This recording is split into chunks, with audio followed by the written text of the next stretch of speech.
all speech is vain and empty unless it be accompanied by action. Action is the foundational key to all success. Mr. Toastmaster of the Day, fellow Toastmasters and guests, Assalamu alaikum, and a wonderful morning to you all. Good morning. Perhaps you weren't able to understand what I was trying to say with this tone in my mouth. But if you've lived 2300 years ago, I'm pretty sure you would have been able to understand those very same words had you heard them from Demosthenes. Now, for those of you who don't know who Demosthenes was a Greek orator, or in modern day words, a public speaker. As a little boy, Demosthenes had a speech impediment, a weakness in his voice, and a shortness of breath.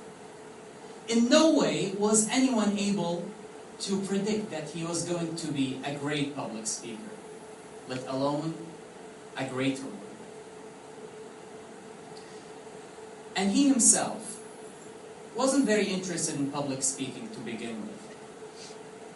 That was until one day when he had to pay a visit to the court to defend himself against his treacherous guardians who took a portion of his inheritance.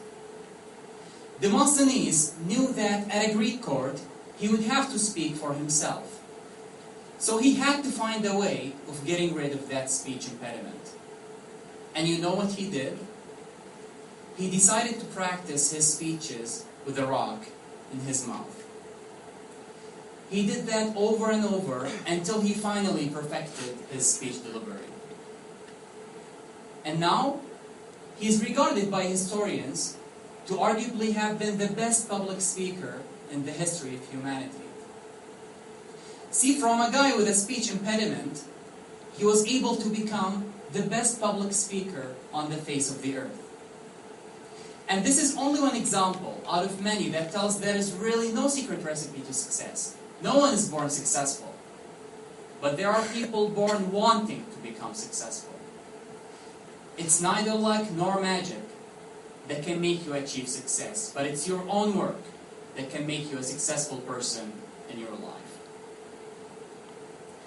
Now, there is no doubt that everyone wants to become successful. But if you look around you, you'll see that there are only a few people who are actually walking down the road to success. So, how can one achieve success? And how can one make sure they're taking the right path to it? Well, first, there is not a right path per se.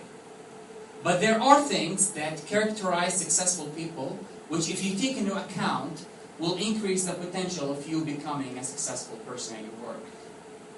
First, you must determine the things that you want to be successful at.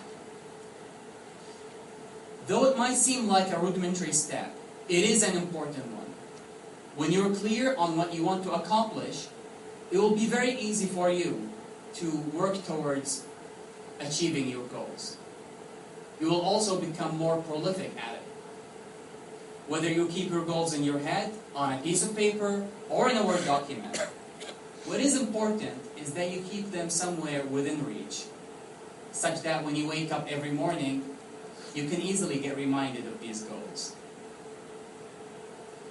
Then, you must have a way of measuring your progress towards achieving what you want. And this is to make sure that you're moving actually in the right direction. And there are many ways of measurement, and this measurement can be qualitative or quantitative. It's up to you to determine what suits your project. So for example, if I was a basketball player, I may say that the more points I score in a given match, the better I am, or the more successful I am as a basketball player. Or if I am a sales manager, I can safely say that the more I increase the sales in a given year, the more successful I am at my job. Now, once you've determined your goal and a way of measuring your success, you should start the actual work. And obviously I'm not going to discuss in detail this step because your work will depend on the goal that you're trying to achieve. But one thing I'd like you to keep in mind is that the road to success is no smooth road. That is, if we can actually call it a road. It is full of potholes, bumps, and very sharp turns, many of which are impossible to avoid. So you will fall down. You will stumble, probably many times. But what is important is that you get up at the end. Because success has been and continues to be defined as getting up one more time than you've been knocked down. Dale Carnegie once said, "Develop success from failure." Failure and discouragement are two of the surest stepping stones to success. So go ahead, find out what you want to do in your life, have a way of measuring your success, and start working towards accomplishing your goals. Even if putting a rock in your mouth is what it takes for you to succeed. Back to you, Toastmaster. Thank you for that excellent speech, Hassan.